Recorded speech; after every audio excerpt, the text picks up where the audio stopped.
All right, so you're here, which means you want to get right to the good stuff, cut through all the noise, am I right? Yeah. Well, think of this as your fast track. We're going deep on Facebook, remember them, their big swing at Yeah. crypto called Libra, and, well, why it totally face planted. Yeah, you actually sent this really interesting article from Cognitive Market Research, pretty recent too, February this year, Hmm. breaks down exactly why Libra, or DM as they tried to rebrand it, never saw the light of day, went nowhere. And that's exactly what we're going to get Yeah. into. Like, what were the big roadblocks that tripped this thing up? What's the takeaway, the lesson learned for anyone out there, tech, finance, really anyone who's into making new things happen? Right, right. Okay, so first things first. Facebook, their vision was Libra as a stablecoin backed by real assets, the whole deal. The idea was to be this decentralized and secure alternative to like our everyday money. That was a pretty ambitious goal right off the bat, wasn't it? Oh yeah, massive. The scale of it, trying to make a global digital currency accessible to billions of people. But hold on. Almost from the get-go, they hit a wall. Intense scrutiny like they were under a microscope from regulators everywhere. Governments, financial watchdogs, they had major, major concerns. Yeah, concerns is putting it mildly. I remember the news, everyone was worried about money laundering, what it'd do to countries' control over their own finances, and of course, how it'd affect normal users, the everyday person. What's interesting here is it wasn't just general be careful kind of pushback. There were specific laws, history even, that fueled this whole alarm bell situation. Like Libra not having one central authority, that immediately tripped wires for anti-money laundering stuff. Mhm. Those regulations are usually built around, institutions, banks, the usual U.S. Congress that even had hearings. Can you imagine lawmakers grilling them, worried about, well, criminal stuff, basically, because it all seemed too loosey-goosey oversight-wise. And it wasn't just a US thing either, right? Central banks all over the world they chimed in, worried Libra'd mess with their national currencies and like their ability to control their own economy, keeping things stable. Pretty fundamental stuff for any country. 100%. If you zoom out, see the big picture, you get why regulators are like, hold up, you got to step in.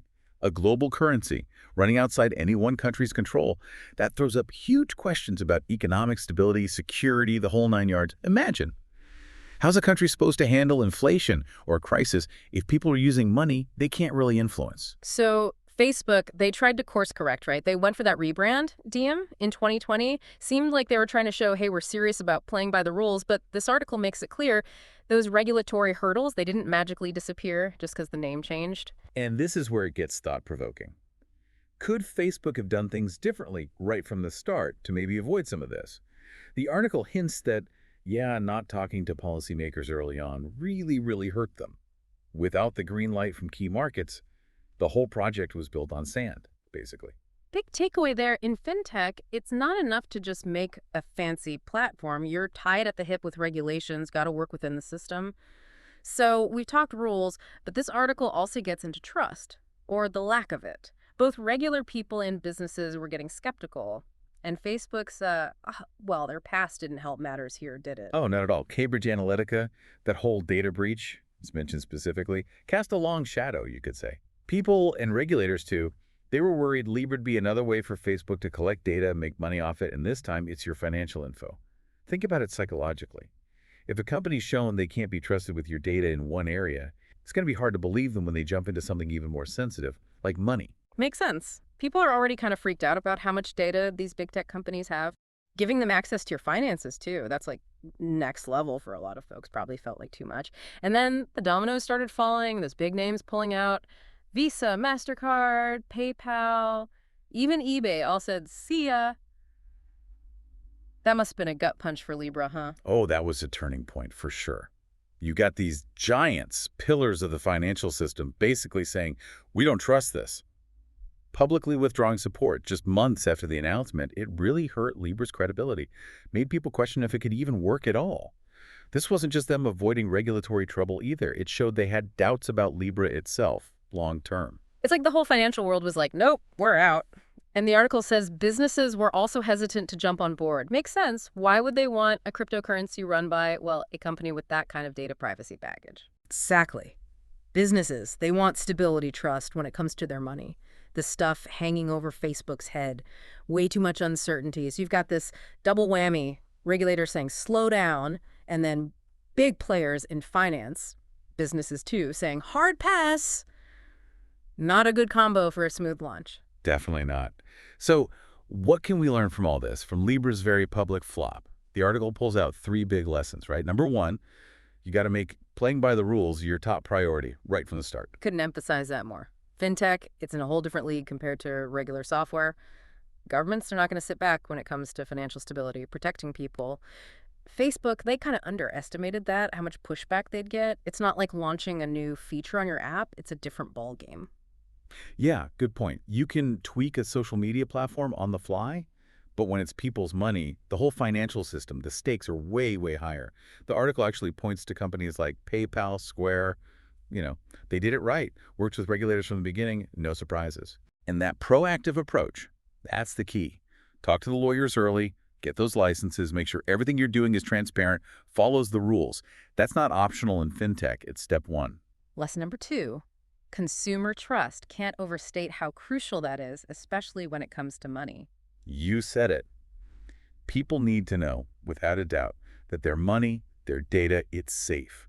Any worries about privacy, security, even the company's reputation, those all factor into whether people will actually use your product. And here again, the article makes a good comparison. Apple Pay, Google Pay, they're successful, right? They used the trust they already had from tech, focused hard on security, following the rules to make people feel good about digital payments. What's interesting is they basically worked within the existing financial system instead of trying to build a whole new thing from scratch, especially when that new thing's tied to a company with, well, Facebook's track record. Absolutely. They built on trust that was already there, with payment networks everyone knew, and focused on making it smooth and easy for users, all within those existing rules. And the third lesson, really emphasized in the article, is partnerships. Gotta have them. Libra, they started with some big names on board, but those all bailed once things got tough with regulators. And that exodus, that was a killer. Showed lack of confidence, not just in Libra getting through regulations, but in the whole idea of it being a stable, reliable financial tool. The article mentions Stripe, Revolut. They're good examples. They've done well because they partnered up with banks, payment processors, the old guard. That kind of seal of approval from the establishment, it's huge for legitimacy, making people feel comfortable. Trying to go it alone, especially as a tech company jumping into finance, that's an uphill battle, to put it mildly. So, Libra, yeah, it crashed and burned. But this article makes it clear this isn't the end of digital currency. Central bank digital currencies, CBDCs, stablecoins, those are still moving, gaining traction. You got it. Libra, it might have been a failure, but it's a gold mine of lessons learned. For anyone looking to innovate in this space, which is complex and changing all the time, the main themes, they keep coming back. Play by the rules from day one, build trust with users, be transparent, security's gotta be tight, and don't underestimate those partnerships. They're crucial. It's a cautionary tale, that's for sure, about trying to be a disruptor, especially in finance, and the reality of regulations, what people think, the whole package. It's not enough to have the best tech. You got to be a master at navigating the rules, making people believe in you, and working with the existing system. Exactly. It's a strong reminder. In industries with lots of rules, real innovation, the kind that lasts, it has to work with regulators, and it has to have public support right from the beginning. And here's a fact from the article, really drives this home.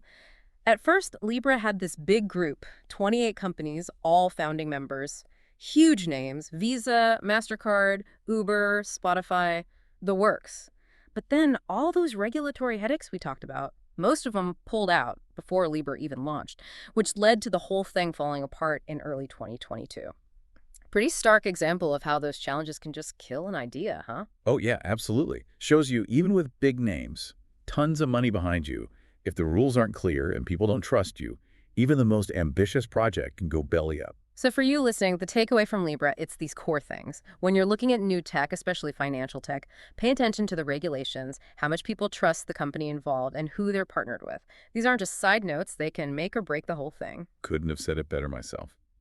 Understanding why Libra failed, it's valuable for anyone trying to figure out this whole tech meets finance world, which is only getting more complex. So thinking about all we've learned from Libra's, let's say, learning experience, here's something to chew on. How can tech companies build that trust, make people believe in them when they move into areas with tons of rules, like finance, especially if they've, shall we say, had some missteps in the past? It's a tough question, and Libra gives us a lot to think about. Thanks for going on this deep dive with us today.